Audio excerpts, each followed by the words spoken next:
Hello! Today I want to talk about a conversation I heard between two prominent people in the self-help personal development world. I'm Maliki Reddy, transformational coach and creator of the delightful deprogramming approach. So this conversation started off really well, talking about how our thoughts create our reality and how your life isn't going to change very much if you keep having the same thoughts day after day. They spoke about the fact that we are programmed because we have these patterns that are sort of hardwired in our brain, which we follow completely unconsciously. And that we can become aware of this, we can become conscious of our thoughts, our feelings, and the way that we react to life. And that the more conscious you become of your unconscious programs, the more conscious you become. In other words, the more you notice your instinctive, programmed, conditioned reactions to life, the more you take your place as awareness. But then it took another turn, which I see so many times, and it can be so confusing, distracting, and misleading.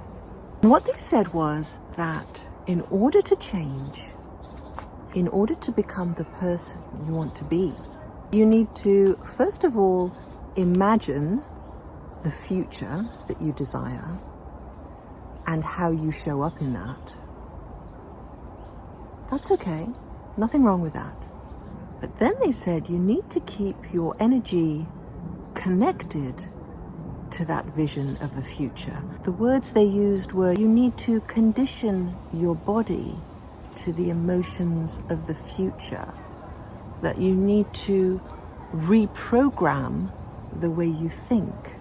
Be constantly focused on that future image. And that at the end of the day, when you take stock of how your day went and how you reacted unconsciously in certain situations, that you need to rehearse mentally and emotionally how you would react next time that happens. Now, I understand where this is coming from, and I actually dabbled in this myself a few years ago because I didn't know any better. And I wanted to change my life. I wanted to experience transformation. So I listened to the self-help gurus. And let's face it, there's a lot of really good stuff there to listen to. But it's very important to discern the flavor of forcing. What happened in this conversation and in so much content that I see out there around law of attraction and manifesting, that we miss the mark. We keep missing the mark. And that's because, essentially, we don't know ourselves. And when you don't know yourself, these all sound like good ideas and a pretty solid plan, right? You don't like the old you, so let's get rid of the old you and let's create the new you and manifest your dream life with whatever you want in it. And there's millions of us, millions, flocking to watch these videos. Understandably, right? Because we believe that what we think we want is going to make us happy. That's what we believe. So then there are millions and millions of us trying to reprogram our programming, trying to recondition our conditioning, following the reasonings of our mind to decide what our life should and shouldn't be like. This is why it's so important to know yourself more deeply. Because from my experience, and I've been around nearly 60 years now, life actually always has a better plan. A plan that you could never even conceive of because it's too mysterious and wonderful. How many times have you looked back on your life and understood the wisdom of what happened, whereas at the time you probably didn't want that thing to be happening? How many times have you surprised yourself in challenging situations where you've managed to rise to that challenge and you've discovered a depth of strength and grace that you never knew was there? Let's hear what Mooji has to say. Throw everything away. Forget about it all. You're learning too much, remembering too much, trying too hard. Relax a little bit. Give life a chance to flow its own way, unassisted by your mind and effort.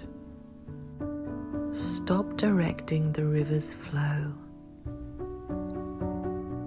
We're almost always in some mental gear, up to something, on some program.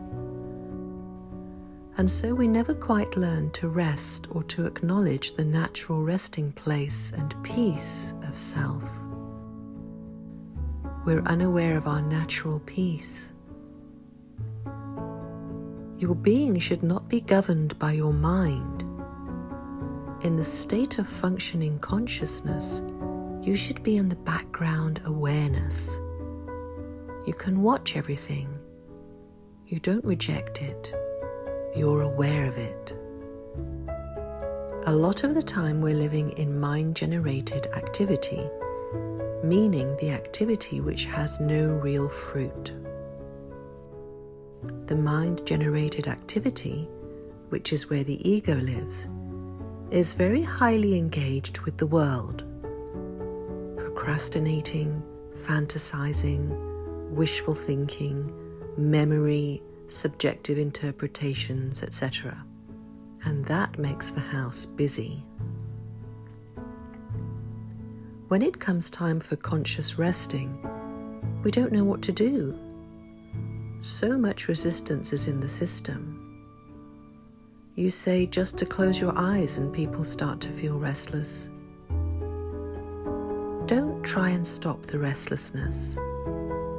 Let the restlessness come and begin to observe it with detachment.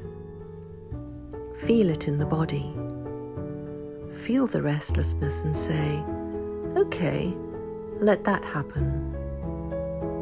Don't try and stop it. Just be in the place of awareness. But I can't do it. Even the voice that says I can't do it is also something observable. It's not the awareness. I love these words by Mooji. He says, throw everything away. Forget about it all.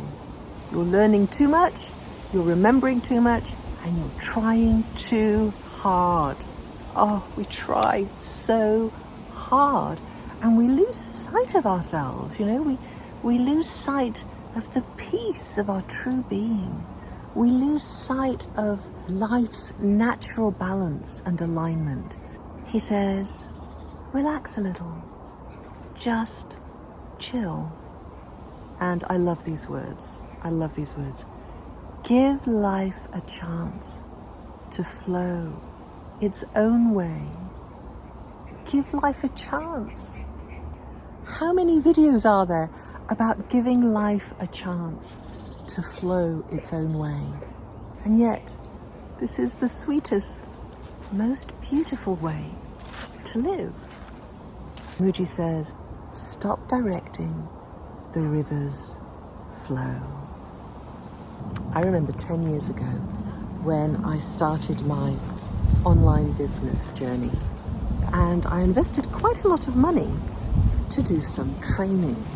A big part of that training was all about mindset. So we were given a couple of interesting exercises to do for this mindset of ours. And one of the things was to write down a perfect day in your life and what that would look like if money were no object. So you could be living in your dream home and you could describe that, and whether you were working or not, the perfect business, to really indulge in that thought and to write it out in detail. And I can see how this would be a fun exercise for some people to do. But I struggled with that because even back then I had this sense of, well, I don't think I know what would be my perfect life, because whatever I come up with is going to fall short, isn't it? Anything that your limited, conditioned mind can come up with isn't going to be anywhere near as amazing as what life can do. You know, the divine and mystical flow of life can do much more extraordinary things and come up with far more interesting possibilities than we ever could. And then the second exercise was to basically write out in one sentence what it is that you want, and to write it out 100 times every day. And we were assured that if you did this, you would make that thing come to pass. Funnily enough, I couldn't quite bring myself to do that one either. Now, I'm not saying there's anything wrong with visualizing, with desiring, having goals and wanting to achieve them, creating the life that you want. Actually, all these people who are guiding us to do these things are really probably trying to guide you in the right direction according to their understanding, right? You want to be happy, you want to have a better relationship, more money, more fulfilling work, you want to travel, you want to have more confidence, all these things. And here's a way to get them. It seems that we have no end of ideas of how we can try to manipulate life to make these things happen, of trying to force ourselves into some kind of mold with constant daily effort to reach this idea of what we think we want. But I'm here to tell you that there's another way. I believe a better way. And that is getting to know the difference between your mind and the cosmic functioning of life. Knowing the difference between the restlessness in your desires and the fulfillment of living a life of presence. And recognizing the resistance in your being from being constantly dissatisfied with your life and melting into the beauty, peace, and joy of each moment. You know, as we get older, we have less time to waste. So we want to make sure that what we're pursuing is actually aligned with who we are. That we're not just blindly fumbling our way through life, listening to people who we think know better, and that we really tune in to that inner wisdom. Maybe if I could make that $1 million journey from mind to heart, then I could discover what's already here for me right now.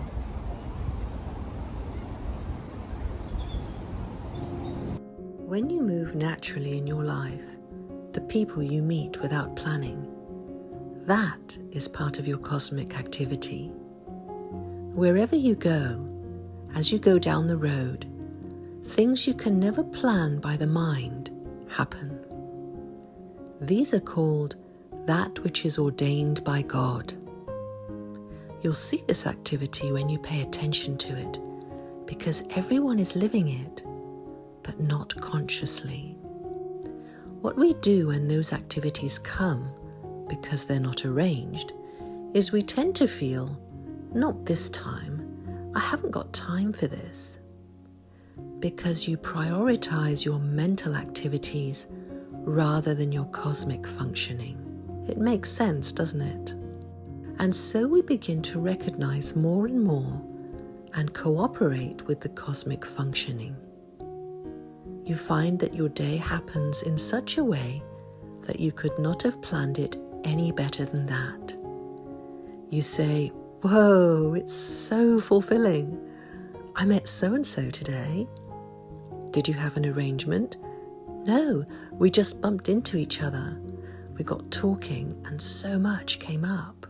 Whereas the activity is like, I planned to do this, but it never worked out. I feel so frustrated.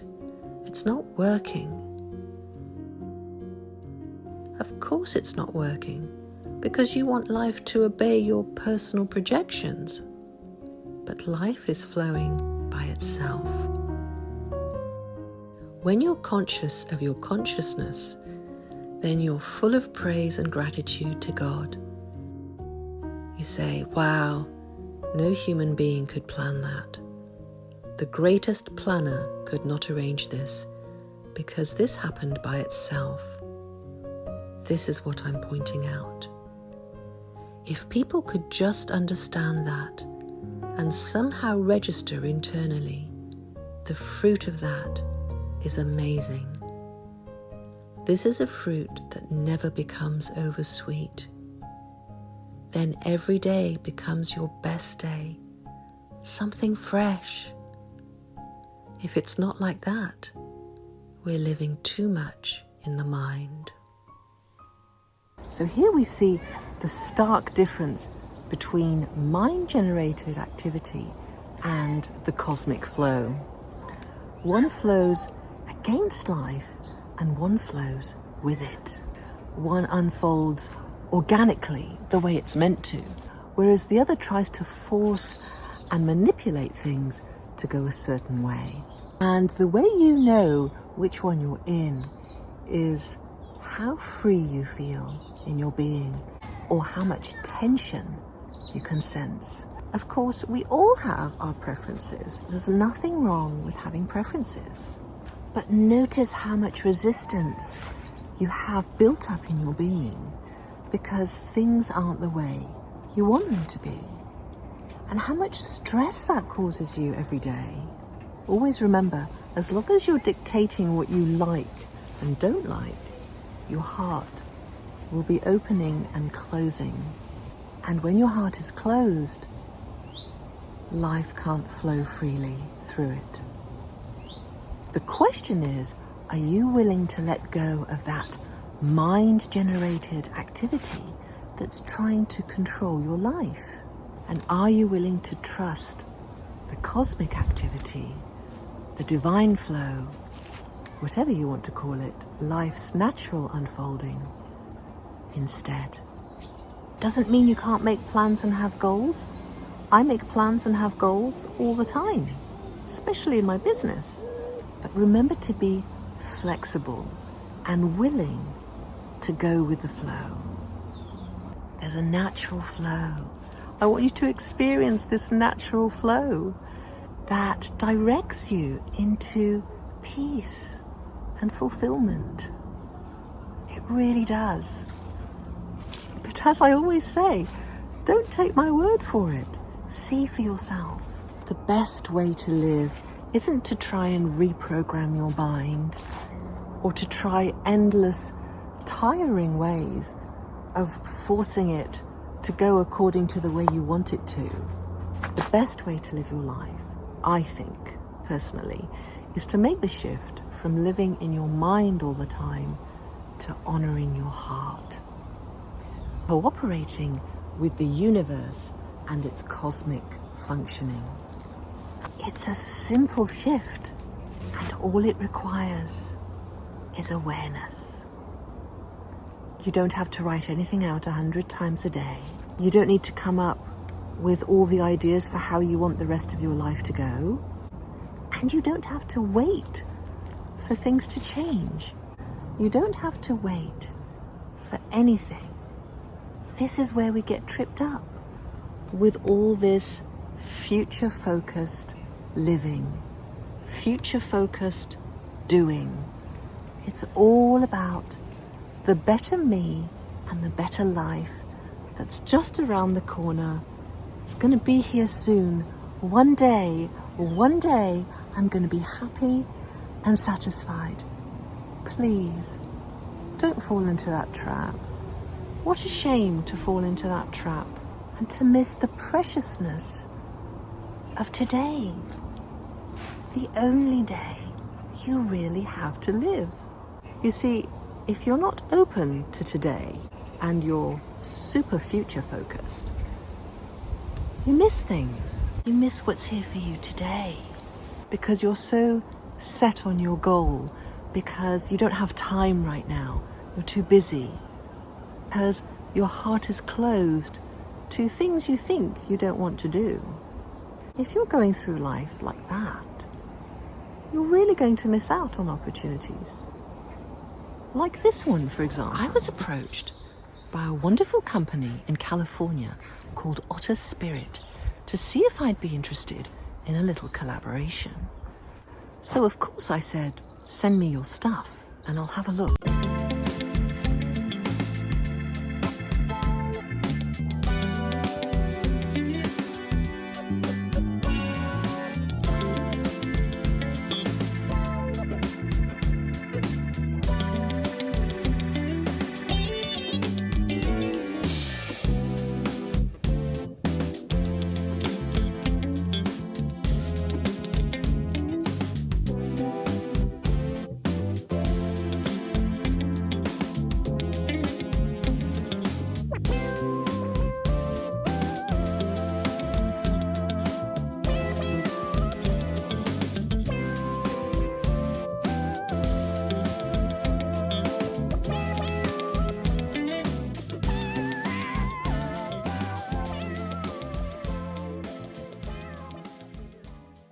So I want to encourage you to tap into that part of you that really appreciates life, that knows today is the greatest gift, and not to be wasted living up in your mind all the time.